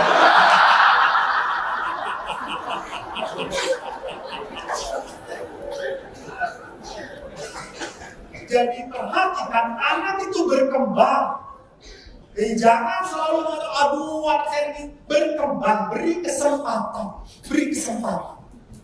Maka lihat di sini tadi di dalam di dalam KHK, di dalam surat Amoris Laetitia, bahwa Paus selalu mengingatkan perkembangan di dalam hidup bersama. Maka saya mau memperlihatkan apa yang ditulis oleh Bapak Paus tentang kasih. Oleh Bapak Paus dibahas, yang menulis adalah Paulus. Saya yakin kasih ini seringkali ditulis di dalam bacaan para pernikahan. Saya tidak akan membahas semuanya. Yang saya ingin bahas karena waktu, kasih itu sabar. Sabar itu berarti apa? Orang tidak bertindak reaktif dan agresif. Jadi dia tidak langsung tersinggung, marah. Tersinggung, balas. Ini reaksi yang agresif dan reaktif. Orang harus mengerti bahwa seringkali orang menyebabkan marah. Ada sesuatu di dalam diri orang itu. Kasih itu ramah, menarik. Ramah itu artinya tidak suka membuat orang lain menderita. Kasih itu tidak berlaku kasar dalam kata-kata dan tindakan. Tidak banyak memikirkan keterbatasan orang lain.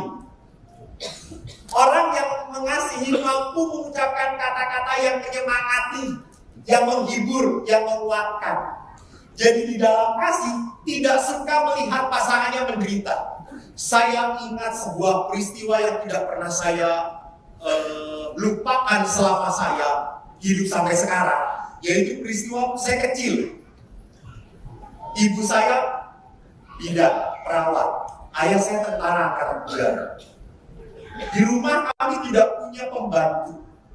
Jadi ibu itu kalau kerja pakai baju putih, baju perawatnya, pulang ke rumah ganti baju perawat dengan daster batik yang sudah tipis-tipis dan transparan. Suek, suek, bokongnya, kabeh suek. Jadi sejak kecil saya sudah melihat dalaman.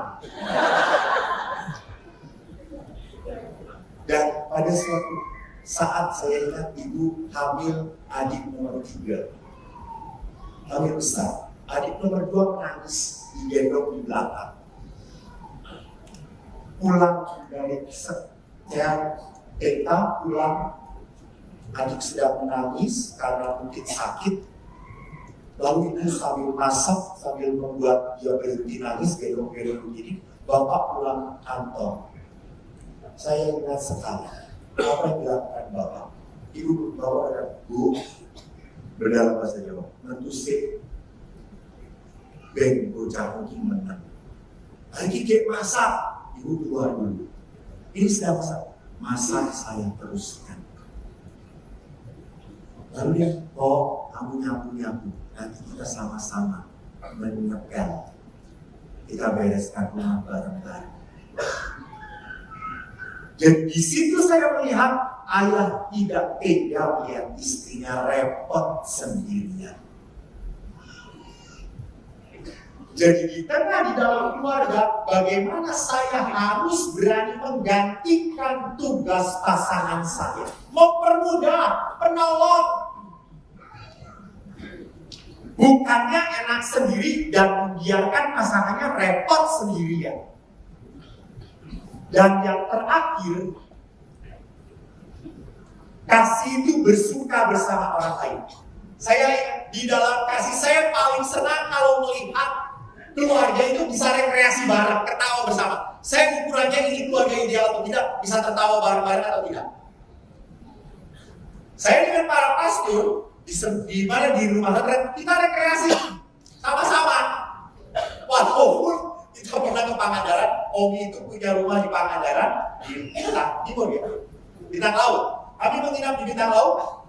Lalu kami lihat, kan laki-laki semua kan rekreasi kok laki-laki semua. Tidak ada keindahan sama sekali. Dan namanya para pastor kan suka jaga image toh. Lihatin aja. Saya bukan orang yang seperti itu. Saya pinjam papan selujur. Kan di Pangandaran papan selujur, saya pernah main kayak gitu. Lalu kok mungkin banyak rumah ketinggian. Aspret. melihat saya senang, yang lain jaga papan sujud. Lalu senang semua yang ketawa-ketawa. Lalu karena saking senangnya, ke tengah-tengah. Lalu dari pantai selatan. Lalu saya teriak, Nyi Roro Kidul. Lalu semua lari.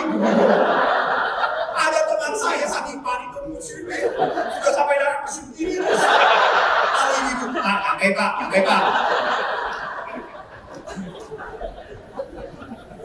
Artinya apa? Rekreasi itu bisa tertawa bareng-bareng, menikmati. Saya pernah di Pratista itu karena pegawainya kan gajinya pas-pasan. Ada 20 anak karyawan Pratista, saya traktir. Ayo kita ke kebun binatang. Orang tua jangan ikut, kamu saya traktir semuanya. Masuk, saya traktir. Makan kamu bawa dari rumah. Paket hemat, bro. Emangnya KFC ya, dia punya paket hemat. Lalu saya traktir. Lalu kan setelah sampai ke kebun binatang, saya pusing dong. Pusat 20 anak. Saya sendirian. Tapi saya ada di bukan. Kamu jaga ini, adik kamu. Ini jaga. Main. Ingat, tidak ada yang nangis. Nangis, gak akan saya bawa lagi. Ya besok, main terserah. Lari sekencang-kencangnya, kemana-mana pun terserah.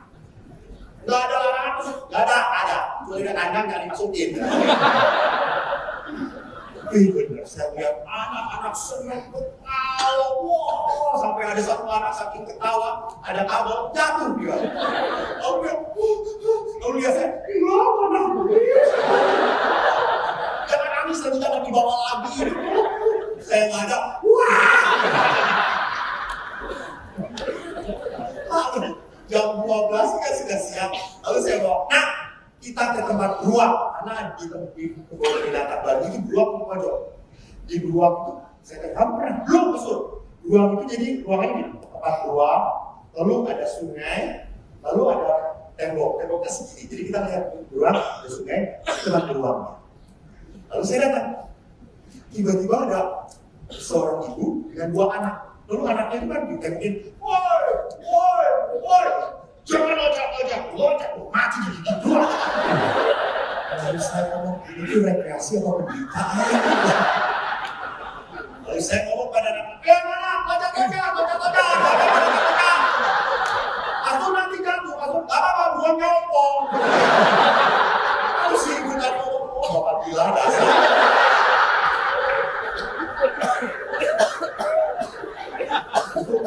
Saya hanya mau mengatakan, kalau rekreasi gak banyak aturan. Ya atau tidak? Kalau mau menikmati. Kalau mau menikmati, mau ketawa bersama anak-anak, nikmatilah. Dan yang terakhir terus, ini yang terakhir benar. Oke, benar. Bapak Ibu, kasih itu menutupi segala sesuatu. Diam terhadap keburukan yang mungkin ada di dalam diri orang lain. Jadi saya tahu bahwa pasangan saya, suami saya punya keburukan. Ya betul. Istri saya punya kelemahan, betul. Tapi bukan untuk diumumkan, apalagi diberitakan di koran Kompas. Tidak perlu. Jangan pernah lupa, kenapa istri Anda jadi seperti itu? Karena suami. Betul atau tidak? Kenapa suami jadi seperti itu? Karena istri. Ada seorang istri, saya ingin Romo, suami saya itu baik banget. Nggak banyak ngomong, tenang sekali. Nggak banyak protection. Saya berkata dalam hati, ini bukan nggak banyak ngomong, tapi tidak diberi kesempatan ngomong. Karena saya baru 5 menit dengan istrinya sudah tidak tahan. Saya berpikir ini suaminya hebat banget ya. Gue agak tahan. Terus. Betul. Suatu saat istrinya ini stroke dan gak bisa ngomong. Suaminya bahagia sekali. Karena semenjak saat itu suaminya bisa ngomong. Jadi lihat yang terjadi bahwa di dalam setiap keluarga pasti punya masalah. Pasti. Tidak ada keluarga yang ideal seperti yang dikatakan Bapak Paulus. Maka tadi dikatakan apa? Kasih hadir bersama dengan ketidaksempurnaan. Ia berani menanggung segala sesuatu dan tetap dia berhadapan dengan keterbatasan. Jadi di dalam perkawinan yang hebat, Bapak Paulus berkata apa? Bahwa kita setia dan tetap bertahan. Ini perkawinan. Bapak Ibu, kalau saya tanya, lihat apa di depan? Kiri, yang kiri. Yang kiri saya, lihat apa? Ya? Ya. Hampir semuanya berkata, saya lihat titik. Tidak ada yang mengatakan saya lihat papan putih di depan. Padahal lebih besar mana titiknya atau papan putih. Mengerti Bapak Ibu? Istri adalah tidak baik, tapi lebih banyak kebaikannya. Buktinya tahan dengan Anda.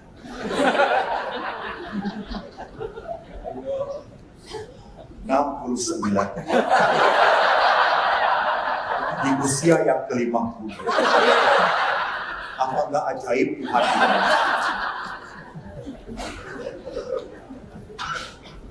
Bapak Ibu yang terkasih, perkawinan itu lebih banyak anugerahnya, berkatnya daripada penderitaan. Maka di saat Anda menderita, bertahanlah dan setialah. Tuhan memberkati.